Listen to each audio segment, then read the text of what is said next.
Busy weekend ahead. Welcome to our preview of weekend racing and center speed. So on this Friday is, of course, the East Cape Derby. And, of course, it is Destination Quebec, where we're going to get input from Nino Podesta shortly about this fascinating nine-race program. And it must be said, Alan Krief certainly looks like he means a business on the afternoon. But Gavin Smith will not go down without a fight. Welcome to you. Let's now look ahead to our man, and that is Nino Podesta, who's going to take us through the 8 races. We're going to omit the first race. It is a work riders, but not part of the exotics. Exotics start in race number 2. Of course, a feature in KZN on a Saturday. That is at Hollywood Bets Greyville. And also the first leg of the 3-year-old series here on the Highveld on a Sunday. So busy week. And of course, Sunday being Mother's Day. Who doesn't want to win on a Mother's Day? All right, I think our man Nino Podesta is ready and raring to go. Nino, very good morning to you. Nice to catch up with you. Sadly, Lal has been hit by that horrible bug that's going around, so it won't be Lal, but my good self, and hopefully we do not do him a disservice. Right, how are you doing? Good morning, Cecil. Now, I'm doing very well, thank you. And just wish Lal all the best and a speedy recovery. All right, talking about speed, let's speed on to that first leg of the bipod race number 2.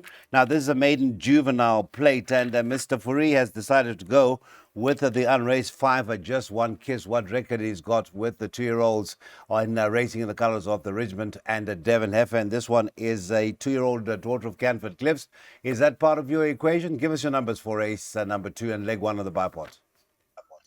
Yes, Cecil, definitely got to be put in. I mean, we know how good the Canford Cliffs have been doing in PE. So you've got this first timer by Canford Cliffs that's got ability, but then you've got the experience horse in the sports fan. I think we got to put both in. I'm putting both in just to be safe. You never know with first timers, something could go wrong. But 5 and 7 in the first leg of the bipod. 5 and 7 and bankers in legs numbers of 4 and 6. That'll be races 5 and 7, and that's an outlay of 144 rand.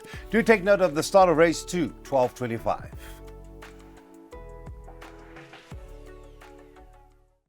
Well, it must be said, a competitive starter to the plains accumulator. Just one omission from our preview to race 2. We've got one scratching, and that's the 3 Eyes to Marmalade. And of course, with so many first-timers, they hadn't priced up yet for race 2. But race number 3, well, it is a very, very much a very competitive affair. It's a merit rate at 68. It's over the 1,000 meters, and we should be off with the first leg of the PA at 1 o'clock. Nino? It is very competitive, and of course, Munchkin has made a very, very decent transition to the Eastern Cape region of Quebec. And do you believe this afternoon could be the day? They've added the tongue ties on, and Craig Zaki knows the horse well from its time up here on the Highveld. Yeah, big, massive runner today, Cecil. I agree with you. My first choice is actually number 4 now, Wordsworth, with Sugmonga Kumala up. Please note that Van Rensburg's not riding today. Kumala has been replaced on number 4. I think that will run a massive race. But I've included all of number 1. Captain TikTok is my value bet in the race. I think Munchkin is a massive runner. And Smashing, I really can't see it going past those 4. And I've put all 4 in. 1, 2, 4, and 6 have gone in all my bets. Yes, indeed. And you've got those bankers once again showing on the PA slide. That is leg 3 this time. Race 5, the 4, that is Golden Peace, I do believe. And in race number 7, one of our features, Dalia, it is the unbeaten in number 4 in race number 5, and a banker in leg number 6. That's an outlay, once again, of 144 rand to the PA.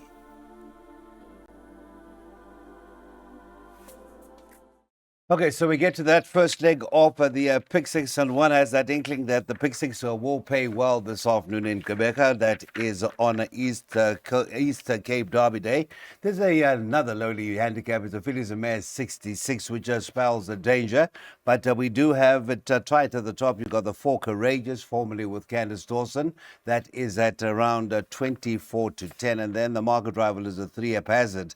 That's Andrew Fortune's mount for the Anna Krief stable. And that is at 33 to 10. Anna Krief with a strong hand in a race number 4, Nino.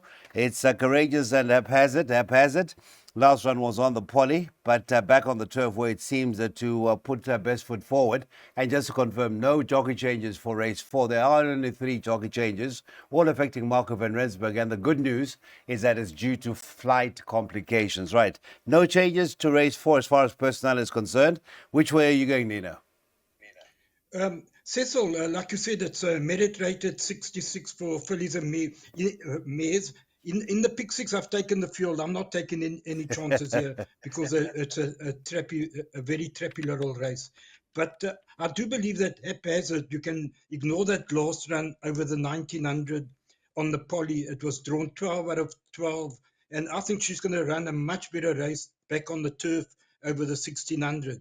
I do believe that Light of Day could be the lurker in the pack. Courageous would be my third choice. I've gone 3, 4, and 5 in the bipods and the PAs, but I also do respect the Justin Snaith Raider in the green zone, and hopefully we get a result in the first leg of the pick six. I've gone the field here. Field, and it's those bankers once again showing up, legs 2, 4, and 5. They are numbers 4, 4, and 1 respectively. The off time to race 4 is at 13:35, and do take the sagacious advice from Nino. It's if you can afford it, go the field for the slowly fillies and mares handicap.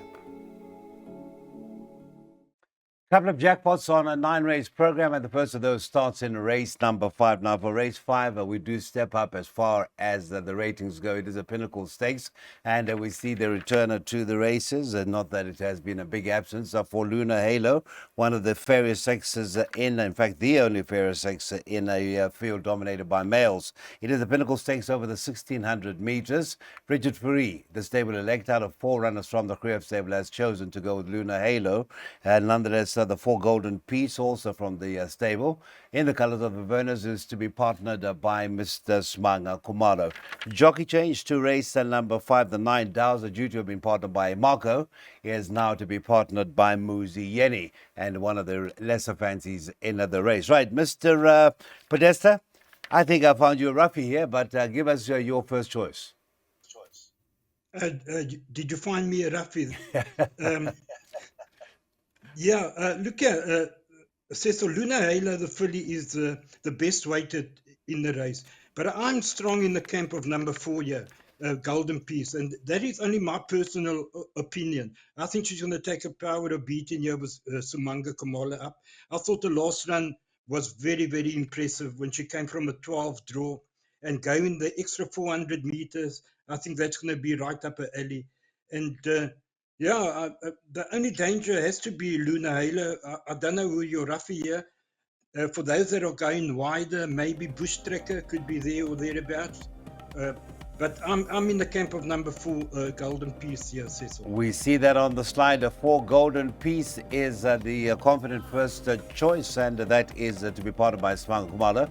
And an inexpensive jackpot that will cost you 12 Rand for a full outlay, and that is due to the field being applicable in leg 2, which is race number 6. Off time to that first jackpot, 2:10.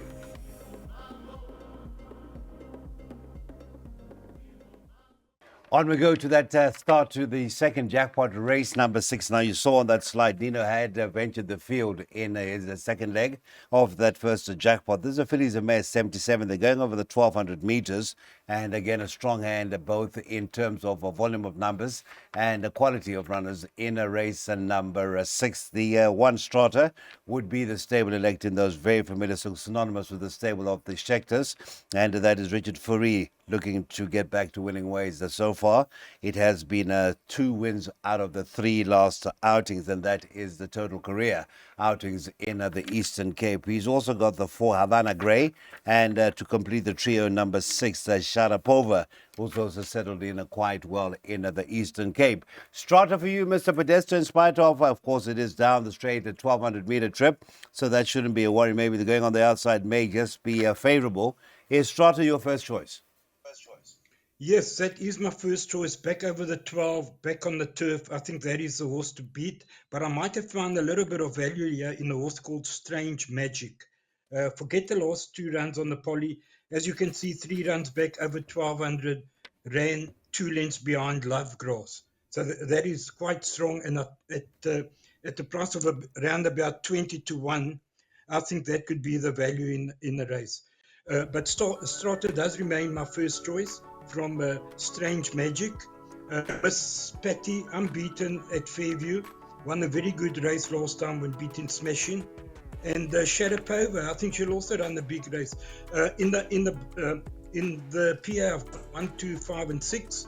In the PA, I've gone 6 horses, 1, 2, 3, 4, 5, 6. And in the pick 6, I've taken the field, hoping to get another result here. But I think Strata is the horse to beat. Strata is the horse to beat. That is number 1, Strange Magic. That could be your value horse. And somebody tells me that Alistair Cohen, once upon a time, many moons ago, was part of the ownership of Strange Magic. Nonetheless, 60 Rand is the outlay, 35 horses at the back, 1, 3, 5, 7, and 8. And that, of course, is a conclusive race number 9.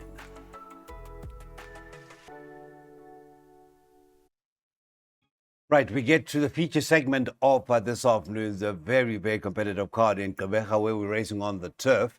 And we get to the Dalia Sports, or the World Sports Betting Dalia Plate, a long-standing feature. It is of listed status. It's over the 1,200 meters. And when we talk about unbeaten, well, we've got number 4, another dancer for me in the colors of Mr. P.J. Moore. That's going for 4 on the bounce. Andy Fortune gets a ride on the 4, another dance for me. Now, Mr. Fourie has decided, of course, that there is perhaps the contractual arrangements as well with the 6 hot sauce racing in the colors of his sponsors Ridgemont and Devon Heifer. That is his chosen mount for the Dalia. That's at the 1 run, and it was a very, very nice run, beating a horse appropriately named Blown Away. Right, Mr. Podesta, were you impressed enough by the 6 hot sauce to believe that the 4, another dance for me, can have a fight on its hands, or do you believe another dance for me can produce another win? No, I think the unbeaten horse here, Cecil, I think she's going to be very, very hard to beat. I know Hot Sauce did beat Blown Away, and Blown Away did come out to win, I think, next time out by about 6 or 7 lengths. But I don't quite think she's quite ready to take on this unbeaten filly here, another dance for me. I do believe that Richard, not by choice, but he has to ride number 6 Hot Sauce because it's his sponsors. So I'm sure if he had the choice, he would have taken another dance for me. Very impressive, Cecil. Last time out over course and distance, absolutely pulverized the field, hard held. She could have won by 10. She's going to be very, very hard to beat. I do make Hot Sauce the danger, but I don't think she's quite ready to take on this filly at this time. Okay, so that is another dance for me, another confident win selection from Nino. That is Andrew Fortune for Mr. PJ Moore, who also has in his colours the 5 Augusta Rosso. Well, I did say Alan Krief means business. Out of the field of 8, he has the 5 of the 8 runners in the listed Dalia. Okay, so for the centerpiece this afternoon, now we turn to race number 8, last leg of Jackpot, won the penultimate event of the afternoon, last chance to get involved in a double. But the emphasis must be on the top line, and this is the long-standing East Cape Derby. May have been reduced in terms of the status. It is now a listed at World Sports Betting East Cape Derby, listed 2,400 meters as a trip. And by the way, word for World Sports Betting, they will be very visible. They sponsor the 1900 at Hollywood Bets Greyville tomorrow. So now, in race number 8, my best shot. Very short, and you and I spoke at the top of the show about whether the horse would see out the trip, and I don't believe that it would be a leap of faith that it was unfounded if they didn't think that the 2,400 was within reach for my best shot. 6 to 10. Right, your alternative, you say that could be the question mark, and that question says, what would you back it up with? Yes, well, it's simple, Cecil. If my best shot stays, which I think he will on the mother side, being by Fort Wood mare, I don't think he'll have the problem. The other thing is the jockey bookings. Surely Fourie would have stayed on Lotus Island. Now, that's the horse that I think will have no problem with the distance. But on jockey bookings, and you've got to believe that Alan Greef would know whether the horse would stay or not.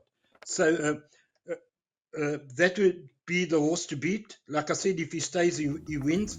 The only other horses I see that could give him a go are obviously number 5, Audible, from the Justin Snaith stable, and Lotus Island.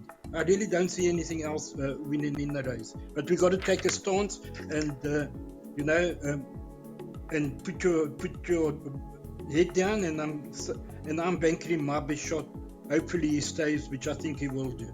Okay, so Banker 1 by 459 by the field in that trifecta for race number 8, and hopefully a nice roughie does come through in that third placing. This is enough time to feature on the afternoon of 4 o'clock, the penultimate in Gqeberha Fairview Racecourse. And then the curtain comes down with the running of race number 9 at 16:35. It's a WSB. Thanks you for joining us, Metro at 90.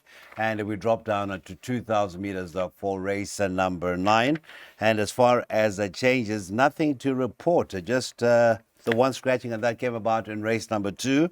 This is the Get Out Stakes, and in the colors of Mr. Greg Blank, with loyal partners Mr. Daryl Uter, Mr. Gary Pierre, and HFT Lynn, is the 8 Heart Stealer.